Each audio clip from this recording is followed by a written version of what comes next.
Hey, my name is James Nicholson and welcome to my YouTube channel. In this video, I want to talk about what is a swap rate. Now, this is important to know whether you're a renter, a homeowner, maybe a buy-to-let landlord. It's important to understand how interest rates work, what the swap rate means, and does this give us an indication of where the mortgage rate, that's really what you care about, what the mortgage rate is that you end up paying. So in this video, we're going to deep dive into swap rates. It's a bit different to our normal content, so I'd appreciate it if you could take a minute to smash that like button so we get more views on this channel. Also, help me out. Let's get to 28,000 subscribers as quickly as we can by subscribing to the channel over there and hitting that bell notification. So, let's look at swap rates.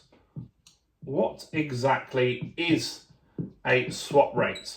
Now, interest rates. I've been an investor since 1999. I bought my first buy-to-let property, or not buy-to-let, it was a residential property, a studio flat in 1999. Following that, I started to invest in buy-to-lets. I got some properties in Hastings, and then since then, I've invested more in Dorking, Doncaster, London, and other places as well. Now, normally, I'll be totally honest with you, I don't pay much attention to interest rates. They haven't really impacted me in my investing career until now. Now, things are a little different. You see, we had interest rates ultra low for a long period of time. So when I started investing, interest rates were around 5-6%, similar to where they are today. But during that period of time, they started to go down. And then we had the credit crunch, and interest rates went very, very low and stayed low for more than a decade. Now we have the pandemic came along and inflation rose to 11 or 12%, depending on whose numbers you agree with. And that really started impacting people, particularly people on lower incomes. Because if you're on a lower income and your cost of bread goes up 20%, or your shopping in general goes up more than 25%, that really impacts you, especially if you're on benefits or something like that. And so the Bank of England's sole task really is to keep inflation under control. So they started raising interest rates. Then I started to get a little bit more interested in interest rates because that could have an impact on house prices. It means affordability goes down. It means maybe you could borrow less money. And so we needed to start really deep diving into what interest rates do and the impact on them. So there's three types of interest rates that I want to talk about first with you guys. First is the base rate.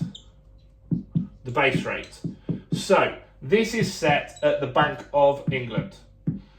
And when you see me do updates on the Bank of England, this is when I'm talking about the base rate. Now, this went from pretty much 0 point something, it was like 0.5% during the pandemic, and it went all the way up to 5.25%. Now, we've just had the first cut in August, on August the 1st, while I was away in France, and we went down 0.25%. Now, world banks, central banks are starting to cut rates. The Europeans have done it, the Canadians have done it, the Swiss have done it, somewhere else has done it as well, I can't remember. But the Federal Reserve has not dropped rates yet. That's the American central bank. Now, this rate here does impact us, but not as much as we think. This does have an impact on your mortgage, but not as much because the rate's currently 5%, but you can get deals at less than 4% at the moment. So let's look what else we need to consider here. The next rate is the swap rate. And that's what the video is mainly about. So the swap rate is when you borrow money, you're going to borrow money off a bank like HSBC, Santander, a building society like Nationwide. Those are the types of people that you're going to borrow money from. Now, they need to borrow money from somebody else. So where do they go?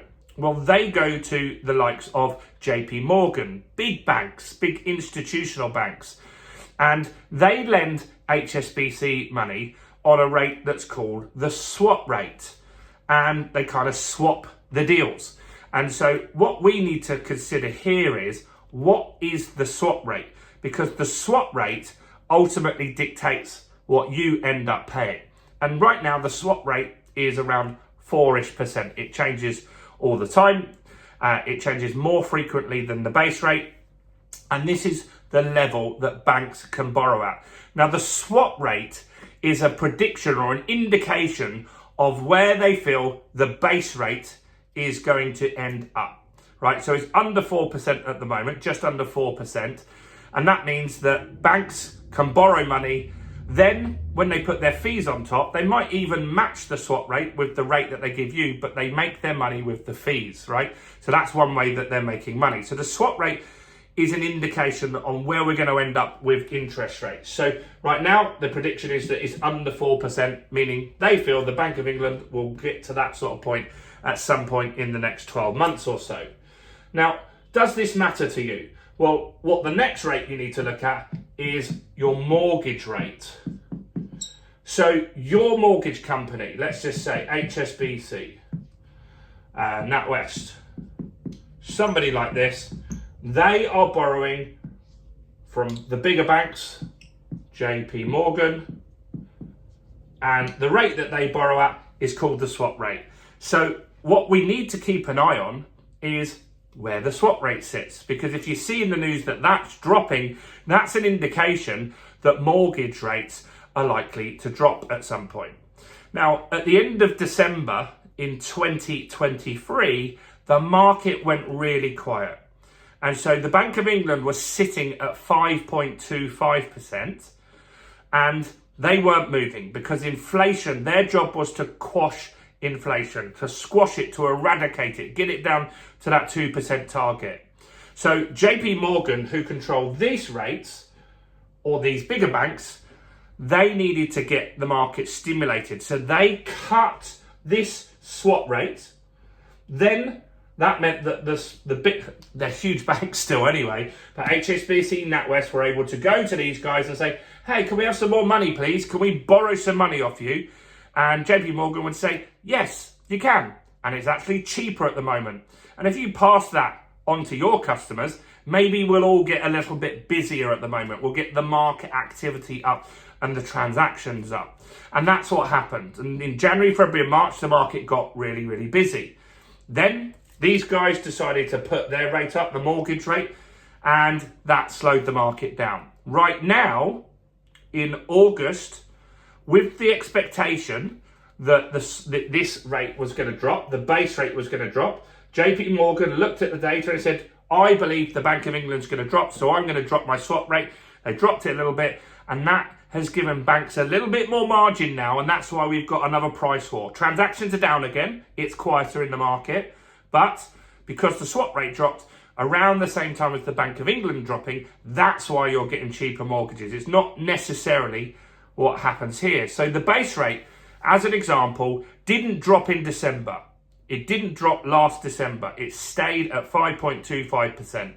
But the markets were quiet, so the swap rate was actually the rate that dropped, and that's why your mortgage got cheaper in January and February and March this year. So that's what we want to keep an eye on, is the swap rate. That is what's going to predict to you guys whether mortgage rates are going to go down. You can Google it and see what the swap rates are. Look at Google News. Watch this channel. We'll talk about it as well. So wanting to talk about what swap rates are. Hope you found that interesting. Do subscribe. Do like the video. Do share it.